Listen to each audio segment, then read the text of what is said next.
Good evening and welcome to the Coach DJ Mars Show. Coach, 42, you outscored England 42-6 from the 3:33 mark of the second quarter all the way through the third quarter. Talk about the third quarter, Coach. Yeah, it starts with special teams. That's kind of where we set the tone from the kickoff. We returned it inside the red zone, and then we were able to score. Then we come back and blocked a punt, picked it up, ran it in, and then we're able to turn right back around and get an onside kick, and then went down and scored again. So the 21 points in the first 3 minutes of the second half was really big. Because England, I mean, they battled back in the fourth quarter and were able to score some points. They got another onside kick. So, they were able to score and then get an onside kick and then score again. So, that big boost from special teams right there really, really helped. And then we were able to run the football, from really well in the second half, which, set us up to score a lot of points. You already kind of took what I was going to talk about, the special teams. Madison Harnick was 7 for 7. But let's talk about the onside kick recover by Oakley Smith. Talk about how high he got up on that one to get that one. Yeah, he got up a little bit. I won't talk about it too much because he's already showing the clips and talking about his bunnies. But yeah, no, he made a really good play. Kid's fearless. He went up not knowing if he was going to get hit. Block didn't care. Went just full speed, played hard like he always does, and made a big play for us. All right, let's get into some stats. Jordan Moore Payne was 10 rushes for 50 yards. That's 5 yards a clip for 2 touchdowns. 7 of 12 for 89 yards and a touchdown. Talk about Jordan's night. Yeah, I thought, had a fumble early on, but really cleaned his game up from last week. That's what you're gonna deal with that when you have a sophomore at quarterback going, doing all the things that we put on him. But he made some really big runs, scoring 2 touchdowns. One was from about 40 out. The other one was on a third down inside the red zone. Executed the offense really well. And he's getting better and better every week. But I guess my most favorite thing was how he took it personal. Last week's performance, even though he made some mistakes, but he did some things. He did some things pretty well too. But he kind of just stacked that into, I'm going to play really well this week, and he did a good job for us. Grayson Ely was 6 catches for 72 yards and a touchdown. That's 12 yards a clip. Talk about the senior Grayson Ely there. Yeah, got to get the ball in his hands. Good things happens when he touches the ball. He made a great run for us. Got some big blocks out there in front. Was able to move the chains on a couple third downs. Going to him.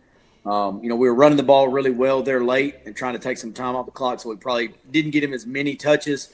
But he was double covered all night. They had a safety over the top, and their best 2 coverage guys on him. Trying to take away the deep ball and make us throw underneath, and we did that. And he was able to, still average 12 yards a touch, even throwing a lot of screens and quick passes to him. Eli Hartman had 21 rushes for 148 yards, 2 touchdowns, 7 yards a clip. Talk about feeding the machine behind the quarterback there. Yeah, he's fun to watch run, man. He runs so hard with his pads down, and you think he's down and he's not. And then the teams are going for the strip, but he's so strong, and he just carries them. They're pulling at the ball, and he's pulling them along with them, and.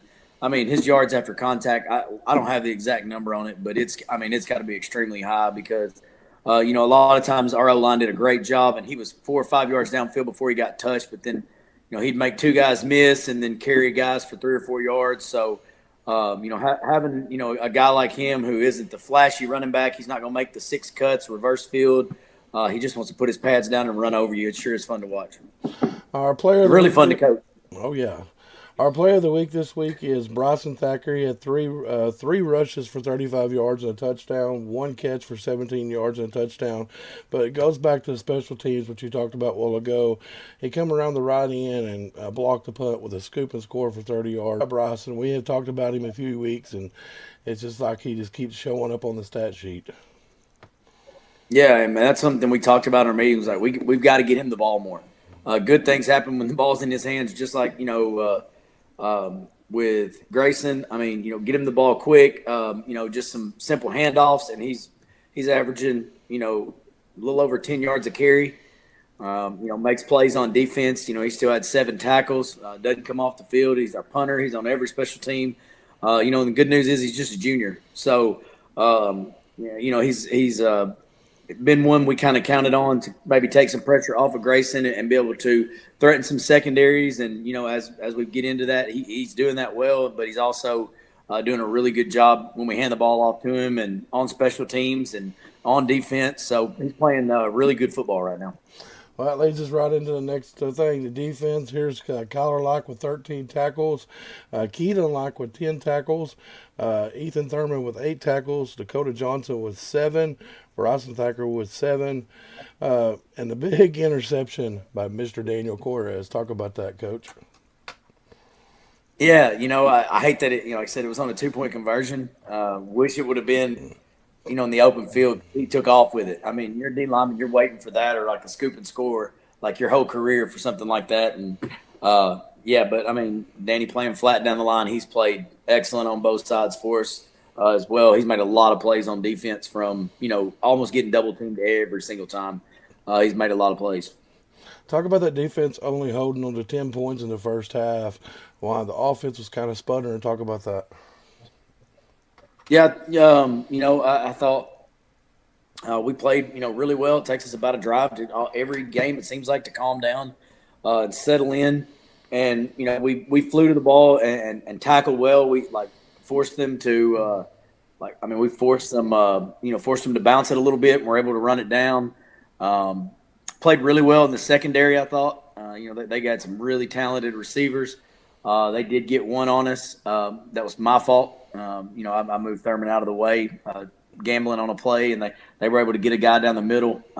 And then early on, or even later on, I thought we broke up, some passes. And then as the game went on, we got a lead. I thought we got a little relaxed. That's why I stayed on them pretty hard. I felt like we were backing off, trying not to give up the big play, but we weren't flying to the ball like we did in the first half. So they were able to score in the second half and get some points that I thought we should have been much better at. I know we talk about it every year, Coach. It's going to shift the gears. It's homecoming week. I know you as personally, you try not to get involved into it as much because it is homecoming week. So talk about the homecoming week. Is anybody going to dress up like you tomorrow? Probably so. But it'll just be so they can wear flip-flops to school. That'd be the only reason they do it. But yeah, no, I think, like I said, I told our guys yesterday after practice, I said, hey, enjoy this week, dress up, be a part of it. You only get to do high school one time, have fun with it, get involved with it. But Thursday or Friday when that pep rally is over, it's not homecoming week anymore. It's just it's Friday, it's football Friday, and it's time to go to work. So I think our guys will do issue, and then there's a lot of festivities that go along with it, and and I think we'll be fine at game time, and they'll have a good time with it this week.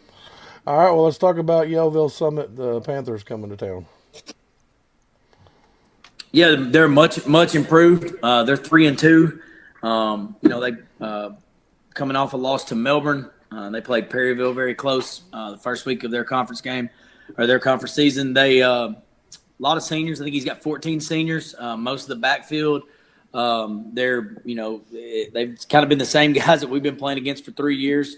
And they're tough. Running back, he's got a couple guys that they hand it to. But 34 is really tough back. He does a good job. Not a super big back, not super fast, but runs really hard. And is able to. He cuts it back. Has good vision. They get off the ball. They run them more under center. Like here it comes. They're going to get the power eye, the Maryland eye. Some split back formations and the dead tee. So going to see some old school football where they just line up and run right at you. All right, Coach. Well, we'll be on air at 6:30 on the YouTube channel for the homecoming celebration, and then back on air on LakeAreaSports.com around 6:45, 6:50 after the homecoming celebration. Coach, good luck to you, and look forward to talking to you next week.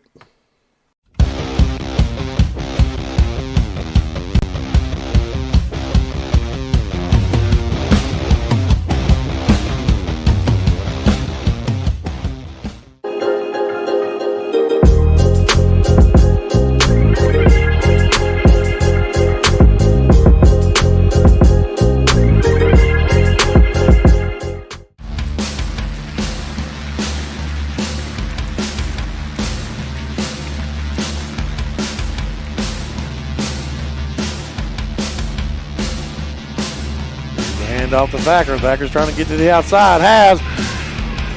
Digging his way through there. This play's already worked once. Let's go back to it again.